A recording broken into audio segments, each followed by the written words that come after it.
Ooh. When in doubt, smash it. Oh god. Now I can interact with the main clock face and investigate the trapped figures.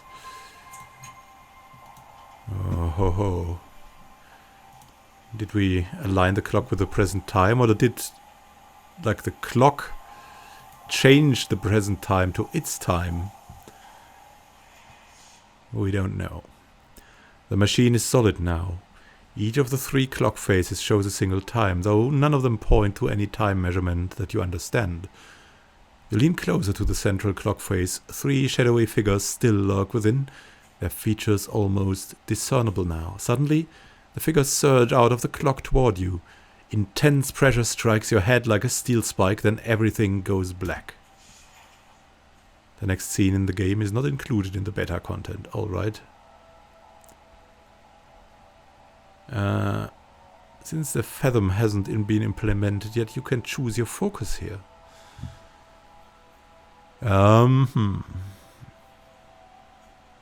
We have Persuasion.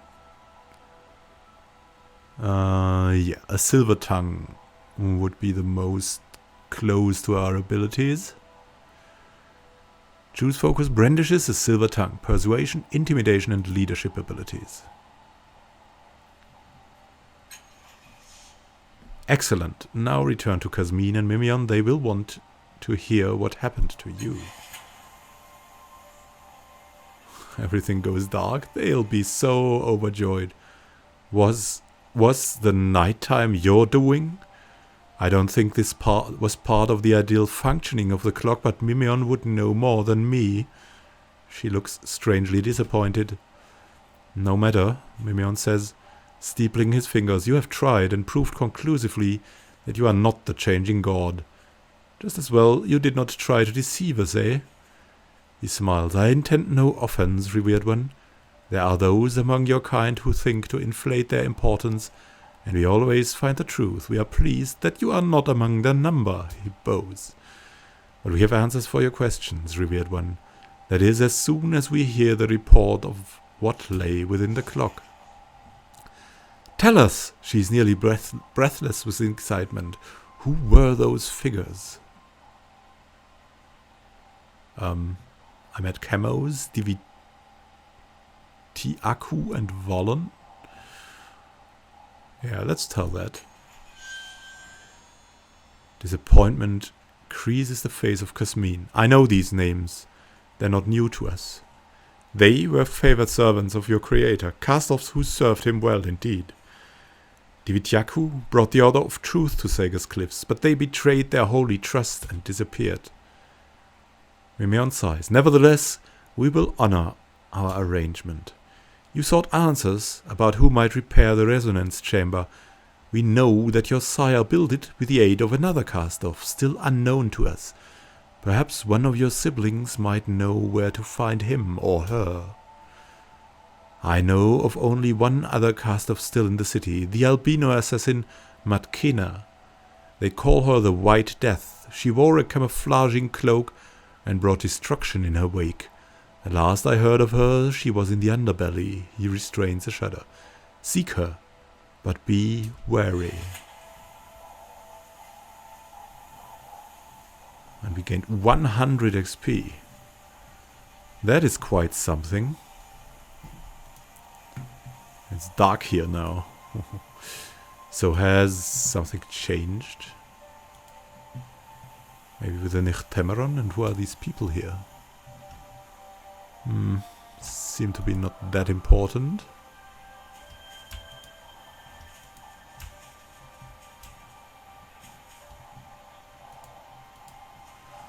Maybe he can tell us more. Otero.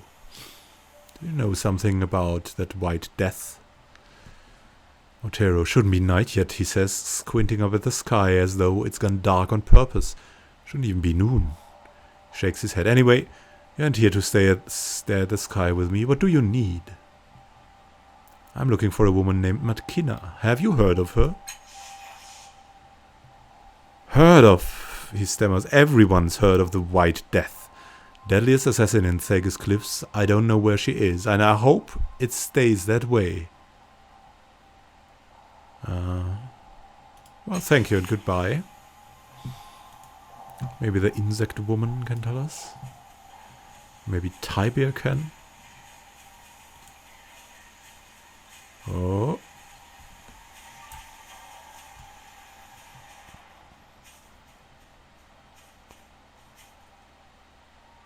Tell me about the pale woman with my tattoo again. She either lost something or was just lost. I wish I could have helped her. Alright, it wasn't Matkina. Let's ask Tibia.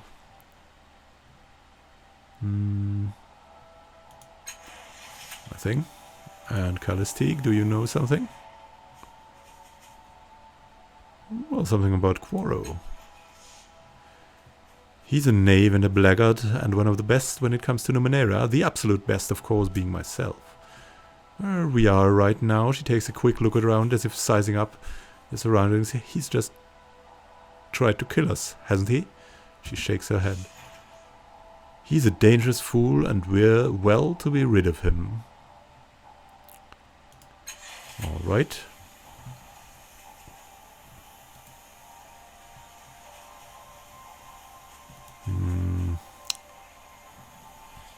Maybe we could fill up our reserves, I don't know. Maybe, but maybe there are more people here that we can interact with. A crier, a levy. It's so dark. Really a dark place here. There's the way to the underbelly. Autochtons. A mutant, that could be interesting. There's something in here. This darkness is tiring. It is time for sleep. And it is time for plundering. Come on, give me something here. There's something in here? Not anymore. Alright.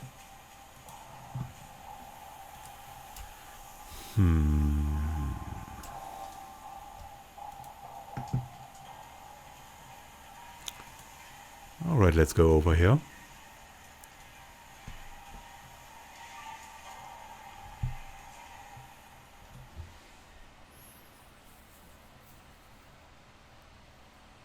Let's find out about this new part of the city.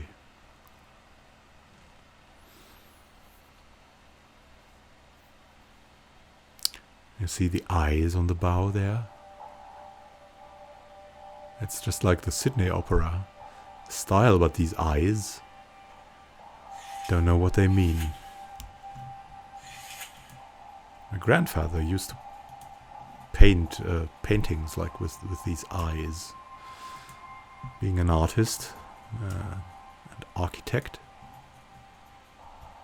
Oh, and I think we should talk to this guy. Lord Wundken. What are you up to? Lord Wundken, declaiming to the crowd, is a well-dressed but sickly-looking man. Short, dumpy, and an unhealthy shade of yellow. Despite this, he has the proud demeanor and the stentorian voice of a much larger man. He booms at you as you approach. Ah, another likely lady. Excellent. The people have called for deliverance from this ravaging Stichus, and a hero has answered. Most courageous of you. He smiles. All you have to do is be the first to find the rock Stichus that's been terrorizing Cliff's Edge. So we're in Cliff's Edge now. Return here and tell me precisely where it is, and I'll take it from there. He pats you on the shoulder, and you'll be rewarded, I promise you. As the head of a slave family, I'll owe you a favor, and my favor carries a good deal of weight. Can I ask you more about the Stichus and its kind? I have no idea what that is. He nods, of course. Knowing the enemy is the first step to defeating it. What is a Stichus, exactly? They are horrible, undermining vermin from another world. They tunnel beneath the streets of our city, undermining our homes and causing them to collapse. Our deaths are nothing to them. They don't even believe that humans are sentient creatures. What else can you tell me about the rock stichers you're looking for? He shudders. The vile thing appeared in Cliff's Edge a few days ago, and it's been skulking around ever since. The whole neighborhood lives in fear of it. Why is Cliff's Edge so afraid of the stichers? Someone will tell you it's because this district has suffered the most from the stichers digging. Houses collapsing on the people, others falling into the sea. There's some truth to that, but the real reason is that the people here have become weak and afraid. They aren't prepared to face adversity. He leans in, warming to his subject. Indeed, if the sticher didn't exist, I would be tempted to invent them, for they are just what the city needs to stiffen its spine. Sager's Cliffs, our once proud empire, has abandoned its holdings and ceded its territories to autochthonous tribes and wild beasts. It's time to take them back. But how can we do that when our citizens have become lazy, timid children? Sager's Cliffs had an empire, really? Indeed, we held all the lands from here to Onum's Ungagran. That was before the slave uprising that brought the slave families to power. Some of us seek to reclaim what we lost. Again he lowers his voice. Many will tell you that the Jibra agents are responsible for our failures, but it's internal weakness that's really to blame, a lack of resolve. Who are the Jibra? Conniving water breathers, he whispers, as if one of them might be listening. Our rivals for power nowadays, how far we have fallen. And you're right. Without conflict, people grow complacent. Active threats keep them on guard. Indeed, he looks at you with new interest. You seem a woman after my own heart. I shall keep that in mind. Can I ask you something else? Who are you? Puts a hand to his chest and raises his chins. I am Jas Wundgen of House Wundgen, one of the most respected of the slave families. I also have the honor of serving on the council. He looks around him uneasily. I don't usually descend to this neighborhood, but in such a crisis, one must put one's finer feelings aside and do what one can for one's city. Who are the slave families? He puffs up with pride. We are the descendants of the slaves who rose up with Chila the Great. They smashed the oligarchs who ruled the city and replaced their despotism with fair and egalitarian leadership, creating a city where anyone can achieve anything if they only try. What can you tell me about Cliff's Edge? Alas, I rarely pass through these miserable streets. Dreadful place, isn't it? But I go where my city needs me. And I'm looking for an albino woman, an assassin named Matkina. Do you know her? I don't know who that is, and by the sound of it, I don't want to. She must be a dreadful person. You must be right about that. Farewell. And from our last playthrough, I know that somewhere around up there, we can rest. But we'll take any encounters that are on the way here. Then there's a Dendra Her cultist. What's this thing?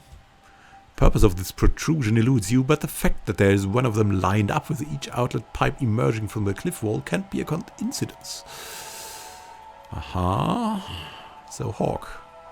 Your breath is bad, just awful, like your tongue died in your mouth. Okay, free advice. You're squinting, don't do that. It will give you wrinkles. You're very pretty. Now the bad news. Everyone is picturing you naked right now. Everyone. Yeah. A beggar.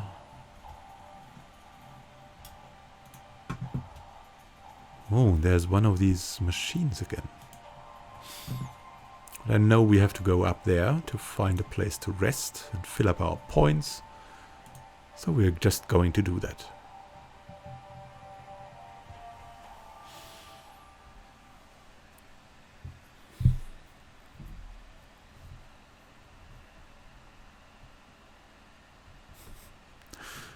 This seems like one of these old seats you can buy. Like the design seats. If you halve it, and you have these eggshell seats. Seems quite comfy. But what is this device meant for? I don't know. Maybe these are the Wi-Fi antennas? This is a mobile gaming ball where you can sit inside. We're going up here.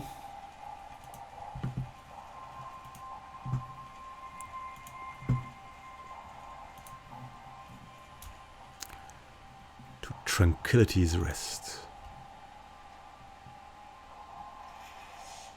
Tranquility. As you enter the hostel, a woman as tall and graceful as a willow steps forward to greet you. She bows, then looks down at you with warm, gold-flecked eyes. Welcome, she says, to Tranquility's Rest. I am the proprietress, Tranquility. Are you looking for a place to take your ease? As she speaks, a sense of delicious calm comes over you, and you find yourself wanting to agree with her. There is nothing you'd like better right now than the peace and solitude of a quiet room. Yeah, I'd like a place to sleep, all right. She smiles. I'm so pleased, and I'm sure you will be most comfortable. Price is 2 shins per person. That makes 6. That is like nothing. Give her the money. Thank you, my friend. Rest well.